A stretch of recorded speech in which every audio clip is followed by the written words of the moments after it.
اہل بیت یعنی نبی کے خاندان والے. نبی کے خاندان میں تو بہت سے لوگ تھے، مگر حضور کا اپنا ایک نورانی خاندان، ایک باطنی خاندان تھا کہ پنچ تن پاک کا بھید پچھاڑو، پانچے ہی تن سو ایک تن جانو.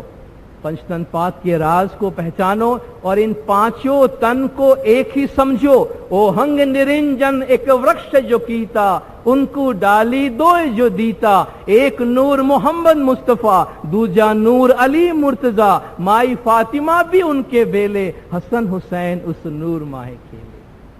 کہ اللہ تبارک و تعالیٰ نے ایک نورانی درخت پیدا کیا ہے. اوہنگ نرنجن ایک ورکش جو کیتا، ان کو ڈالی دو جو دیتا. اس کی دو شاخیں بنائی ہے، ایک نور محمد مصطفیٰ، دوجا نور علی مرتضیٰ. ایک محمد دوسرا علی. مائی فاطمہ بھی ان کے بیلے، بی بی فاطمہ بھی ان کے ساتھ ہے. حسن حسین اس نور ماہ کھیلے. اس نورانی درخت میں حسنین جو ہے اس نور میں شامل ہے.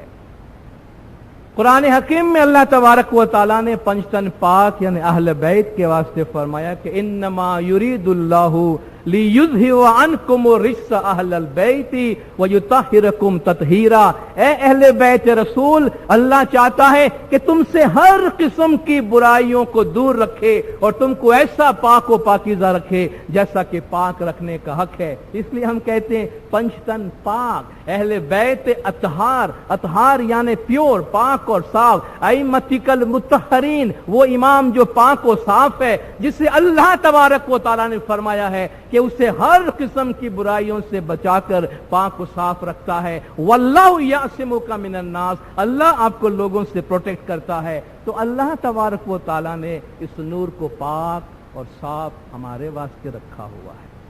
جب قرآن کی یہ آیت اتری تو حضور اکرم صلی اللہ علیہ وآلہ وسلم اپنی بیوی ام سلمہ کے گھر پہ تھے. یہ آیت اتری تو آپ نے فرمایا علی کو بلاؤ، فاطمہ کو بلاؤ، حسن اور حسین علیہم السلام کو بلاؤ.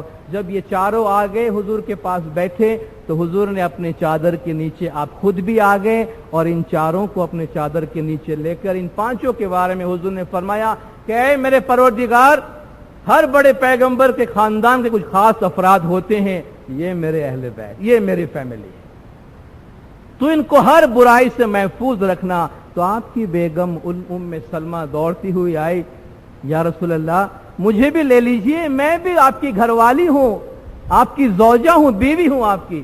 آپ نے فرمایا اس میں کوئی شک نہیں کہ تو نیکی پر ہے، تو نیک ہے، مگر یہاں نہیں، اس گھر میں، اس گھرانے میں تیری جگہ نہیں ہے.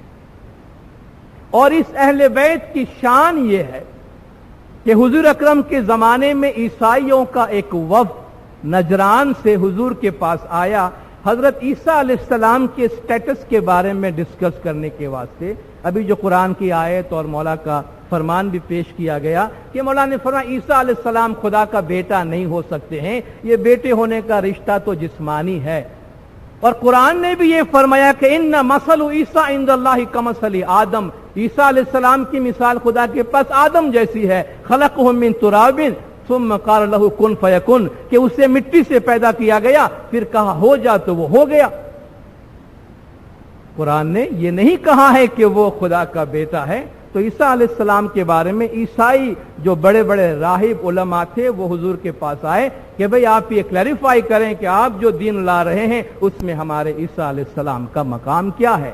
ان کے بحث و مباحثہ ہوتے رہے، وہ اس بات پہ زور دیتے رہے کہ آپ انہیں خدا کا بیٹا کہیں. انہوں نے کہا بھئی آدم علیہ السلام کی تخلیق لے لو جسے خدا فرماتا ہے نہ باپ اور ماں کسی کا بھی تذکرہ نہیں ہے، عیسیٰ علیہ السلام کی ماں کا تو تذکرہ ہے، ہم اسے کس طرح خدا کا بیٹا تسلیم کریں.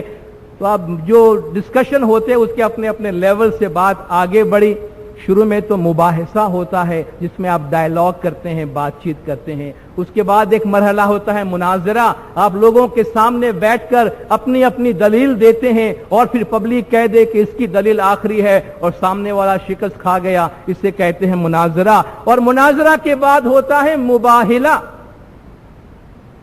مباہلہ کا مطلب ہے کہ چھوڑو چلو ہم میدان میں چلتے ہیں، اپنا اپنا کیس اللہ کے سامنے پیش کرتے ہیں اور جو جھوٹا ہے اس پہ اللہ کی لعنت مانگتے ہیں، اللہ فیصلہ کرے گا. تو جب یہ